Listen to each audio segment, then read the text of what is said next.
Welcome to the Aetheral Archives, the premier dedicated resource for monsters and memories. This channel is 100% focused on niche worlds, cults, indie MMORPG. We exist to document the classic renaissance and help you survive the unforgiving world of Aetheral.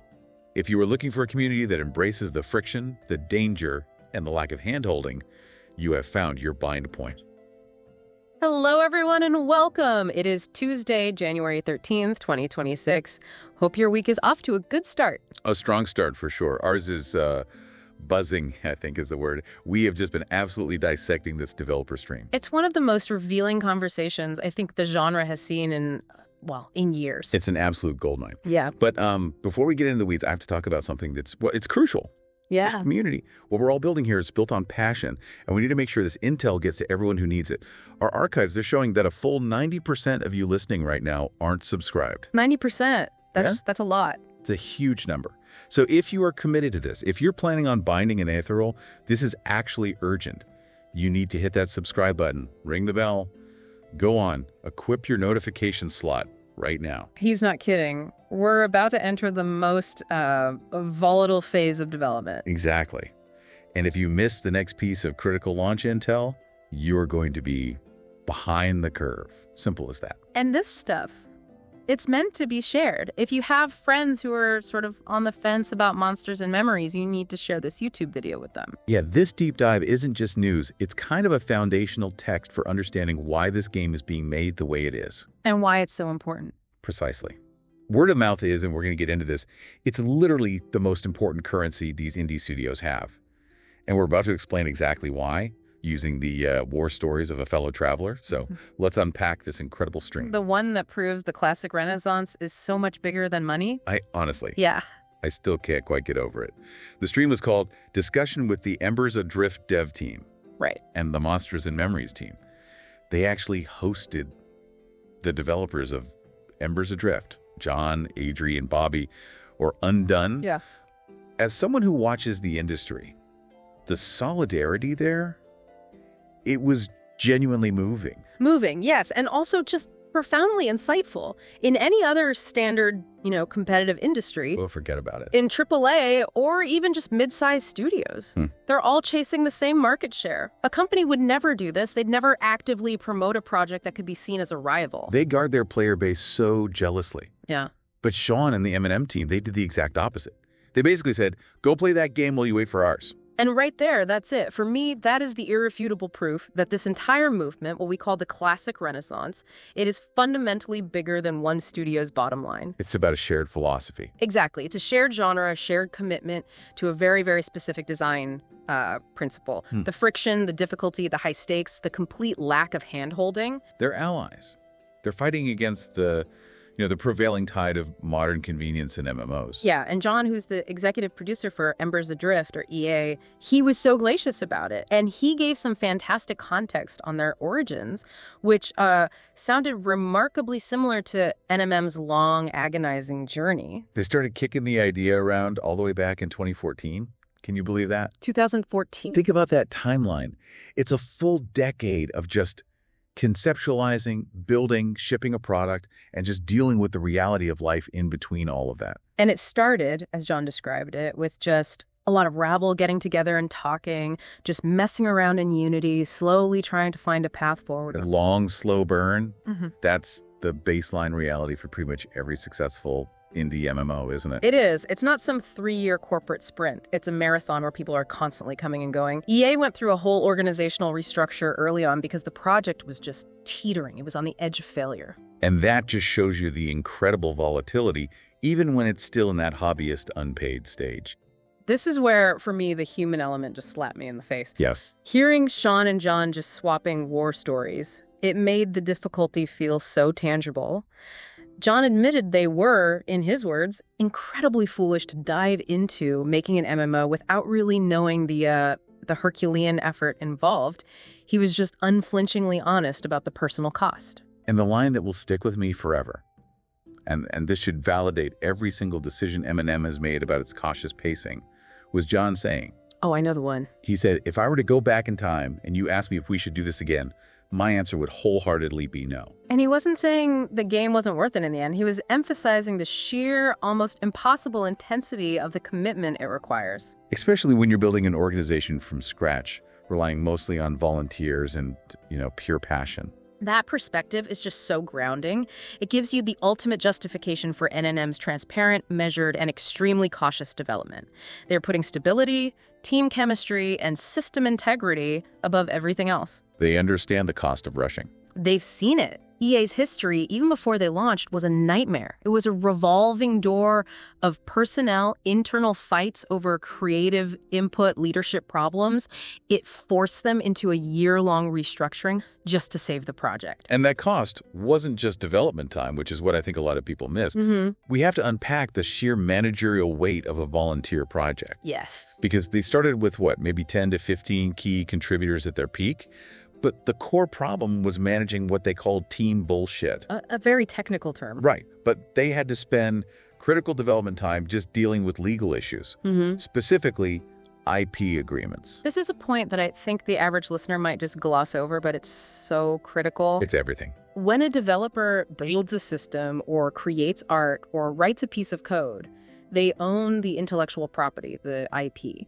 So if a volunteer works for 6 months, writes a foundational piece of the game's code, and then leaves on bad terms, they technically keep the right to that IP unless there's a clear, legally binding agreement that transfers ownership to the studio. So if the studio is sloppy with their IP agreements, if they don't get a departing volunteer to sign off on transferring the rights to the assets they made, that person can legally threaten to hold up the entire game's launch. They could demand payment or even demand that their content is removed, which could mean scrapping months or even years of work. it could literally tank the whole project. Precisely. The EA team noted that building a volunteer team isn't zero work.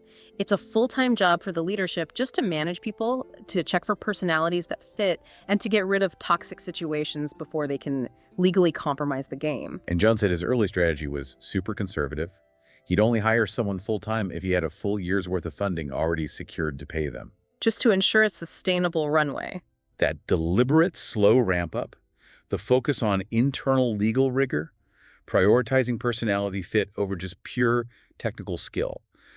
That is the difference between survival and sudden, painful failure. The human cost, the time burned by personnel issues, and just internal chemistry. That's often why these projects take 5 years instead of 3. It's why M&M moves a beta date when real life gets in the way. They're protecting themselves from that managerial and legal risk. I do want to introduce a bit of a challenging viewpoint here, though. Go on. We keep celebrating M&M's cautious approach, and for good reason. But John's story also has a terrifying consequence. The original team basically dissolved because of the intensity. True. So the question for us and for M&M is, at what point does cautious become too slow and risk losing that critical community engagement they need to thrive? That's the razor's edge they're walking. It is. It's a balance between stability and losing momentum. I think the stream actually gave us the answer, though. Control. You can manage internal risk and team dynamics with slow, deliberate growth and good agreements.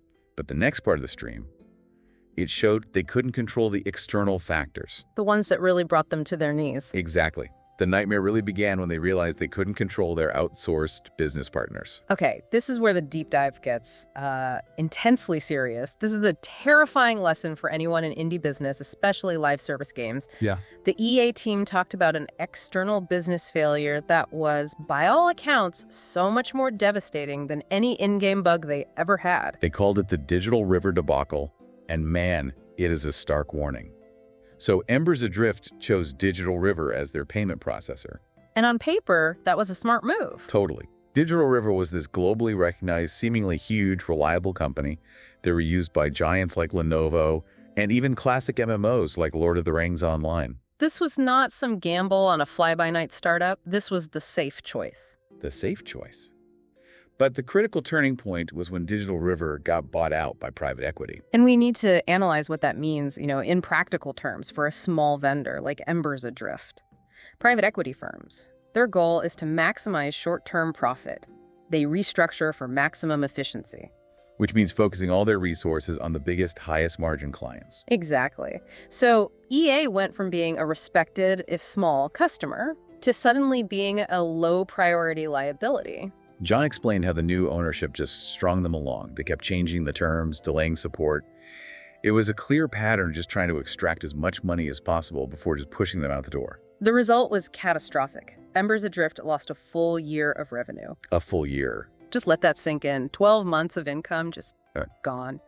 Because a third-party company changed owners and decided to prioritize their multi-million-dollar clients over their small-scale game vendors. John called it a cliff we fell off. And he was right. It was an existential threat delivered completely outside of the game itself. And the operational impact was immediate and just devastating. Losing a year of revenue meant they couldn't pay their employees and contractors anymore. So those paid workers had to go look for other jobs right away. Which massively reduced their active paid dev team down to just 4 core members. John, Adri, Bobby, and a world builder, with some programmers hired as needed. It's an impossible triage decision. Do you shut the game down entirely, or do you transition the live game to free-to-play for a year while you try to figure out how to migrate to a new processor? Which is what they chose. But the damage was done. And that kind of external shock proves that stability isn't just about good code. It's about controlling your entire financial ecosystem. The digital river nightmare validates every cautious step N&M has taken with its business structure. They're prioritizing total control over speed or volume. And this brings us right to that constant, loud community pressure you see on every forum. Put M&M on Steam.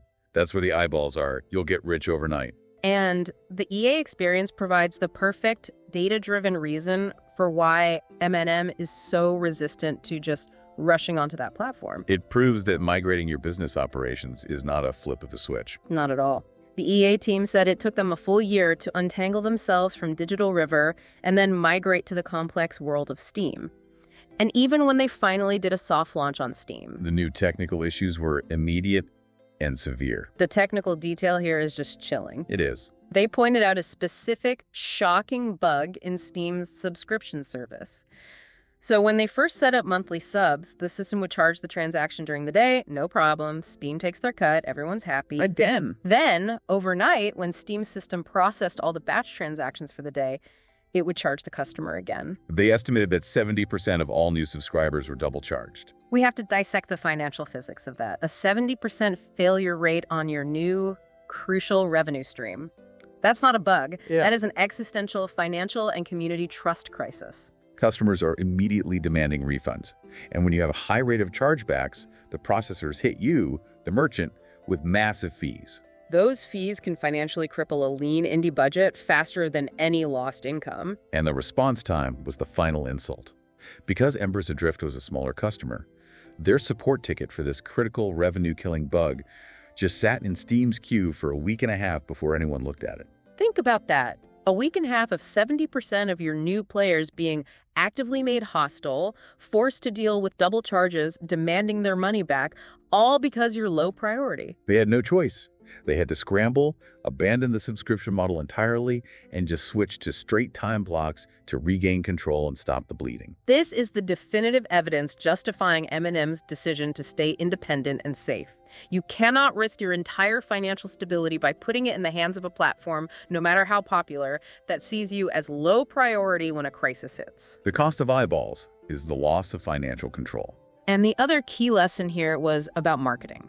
EA disclosed they raised almost $2 million, which is amazing, but they put $600,000 of that into post-launch marketing. Which is a pretty serious budget for a studio that size. And the return on that investment was poor. They became, and this is a quote, extremely skeptical of marketing.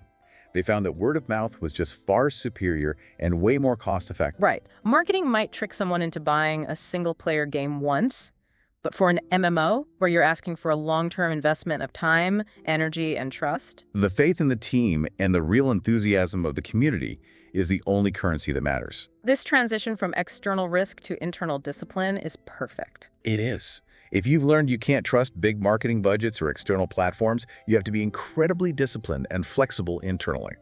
And the conversation Sean and the EA team had about roadmaps, it gave incredible insight into the realities of indie dev. It was a perfect contrast between the classic corporate waterfall model, which most AAA studios still use, and the agile, reality-based approach you need for these small, passion-driven teams. Yeah, in the waterfall model, you plan everything years in advance, set rigid milestones.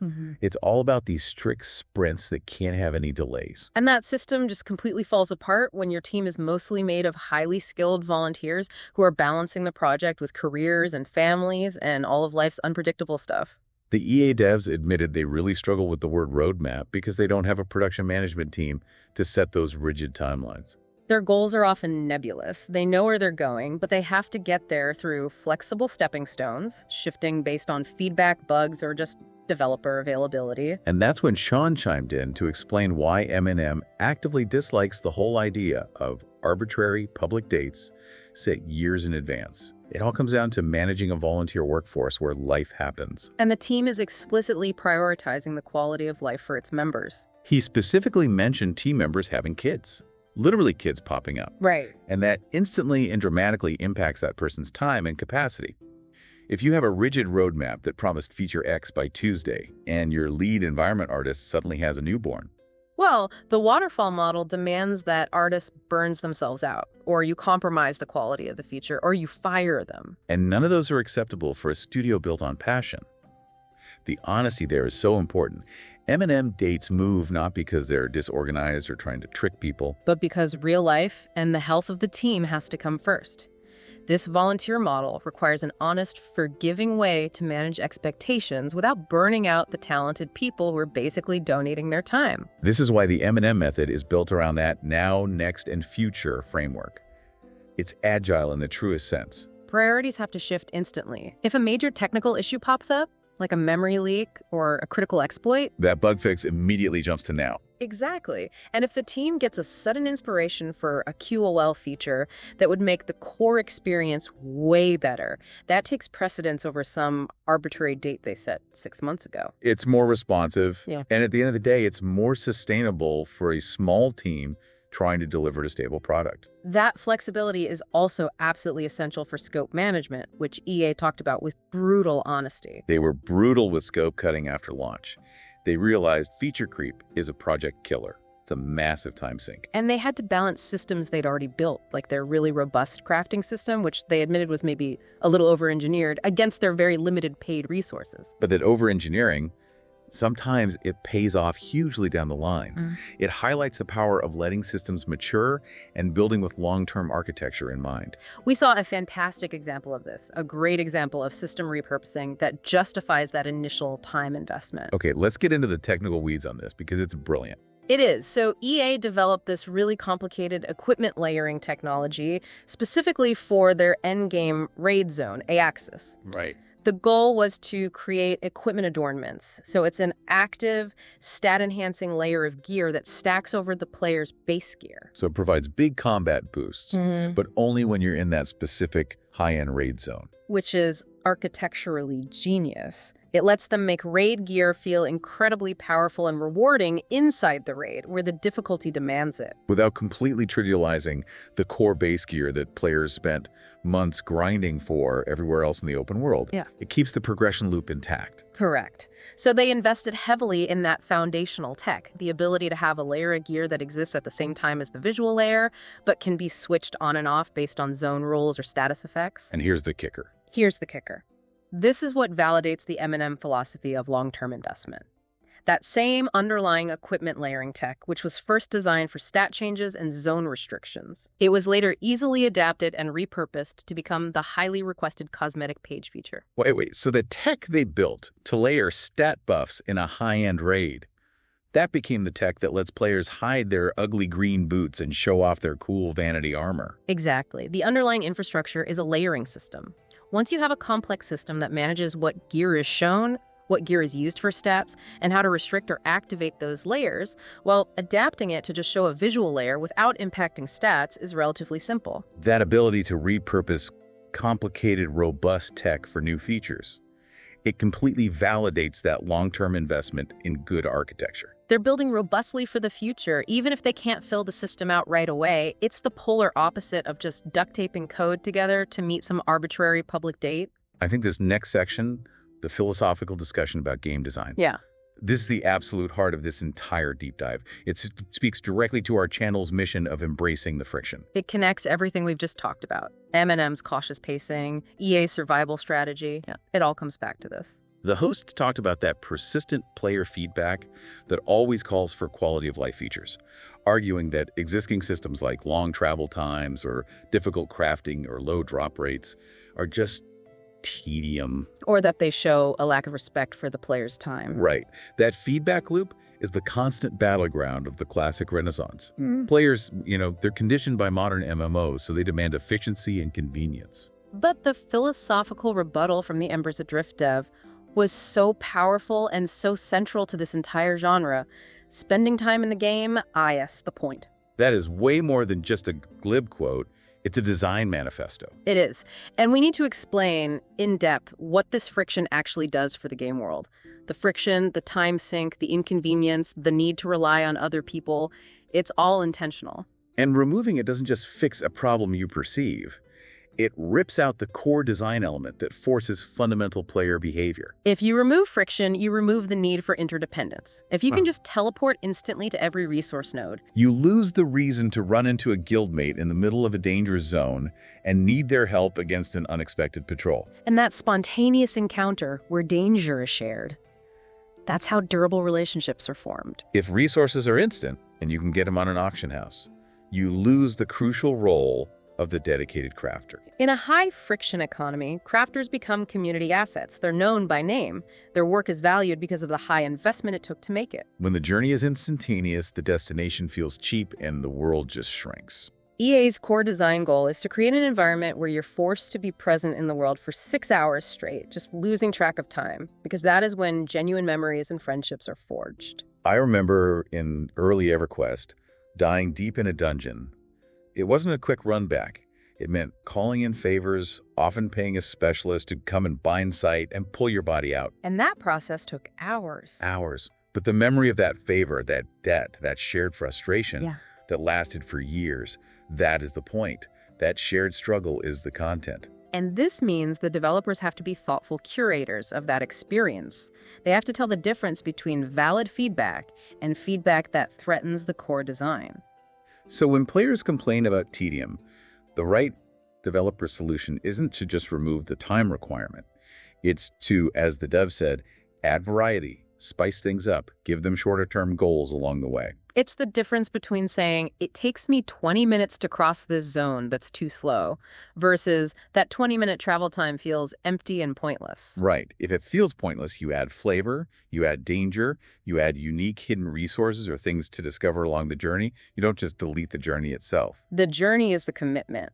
The developers have to pan for the gold in that feedback, figuring out if the inconvenience is necessary friction, which stays, or just pointless annoyance, which gets refined. And this philosophy of fostering community through systemic friction, it extends right into how they handle monetization and social systems. EA detailed several community-focused design decisions that really reinforce this collaboration. The best example is their optional subscription perk. They offer a tangible benefit, a portable crafting station that the subscriber can place down anywhere in the world. But here's the crucial collaborative element. Anyone can use that crafting station. That is just brilliant game design. It reinforces the collaborative nature of the game, and it totally avoids that dreaded pay-to-win feel. The benefit isn't a private convenience. It's an investment in the community. The subscriber gets the utility, but they're also encouraged to interact, to set it up near a popular spot and talk to other players using their paid station. It elevates the subscriber to a minor community contributor instead of just some person with more convenience. It fundamentally shifts the perception of the subscription from personal convenience to shared utility. This is the design ethos of the classic Renaissance.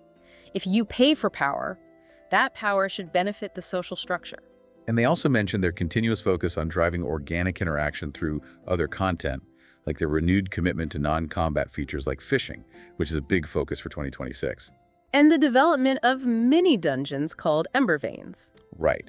And those Ember Veins are designed to offer both solo and group loops within the world, but they're scattered and unpredictable. Which ensures players are constantly drawn into different parts of the world, interacting with different people, and always creating those unexpected memories. It's a holistic approach. Every system pushes players toward investment in the world and in each other. And it speaks directly to our core mission here at the Ethereal Archives.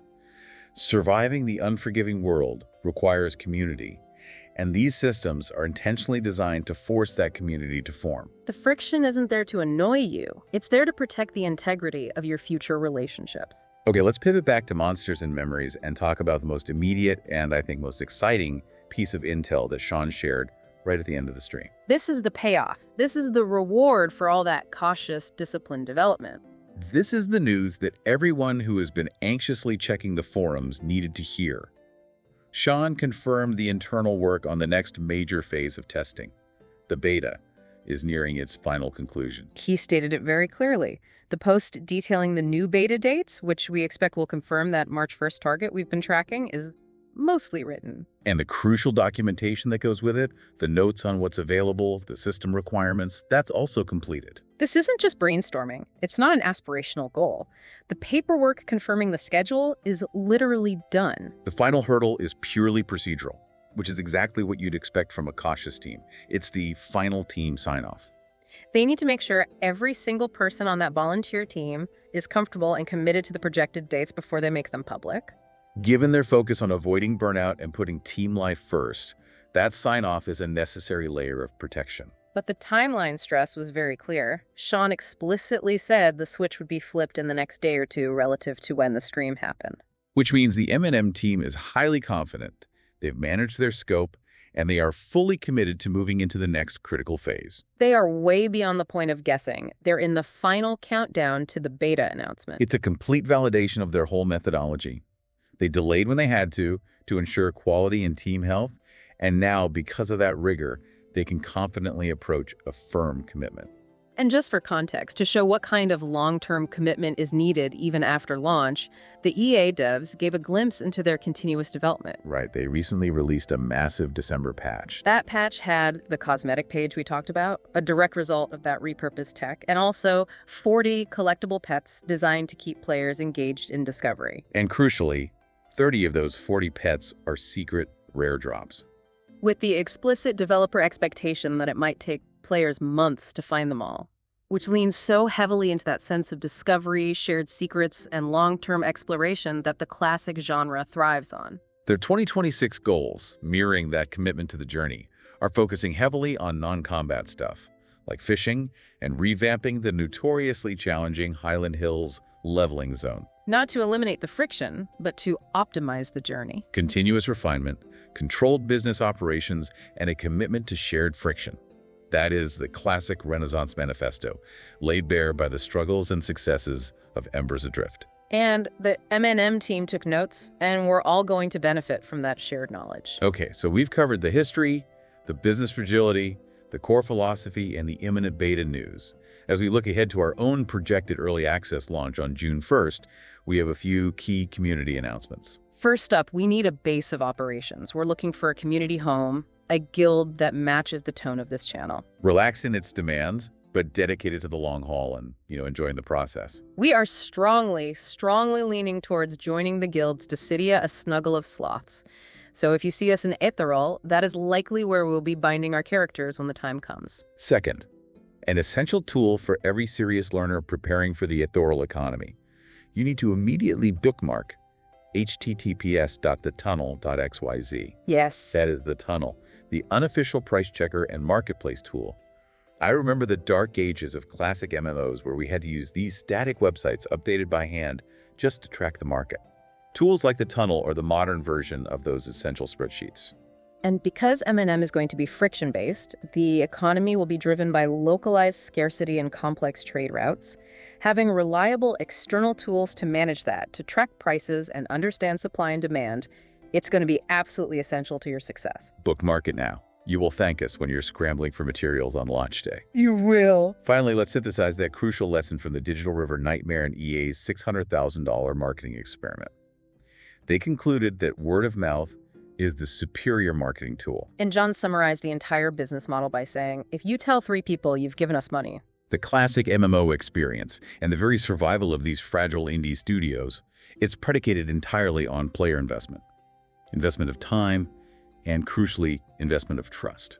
The greatest support you can offer is not just subscribing to a channel like this, but genuinely sharing this knowledge and actively building the community. Your decision to share this video, to talk about the project with friends, that is literally the most cost-effective user acquisition these small teams have. The provocative closing thought we want to leave you with is this.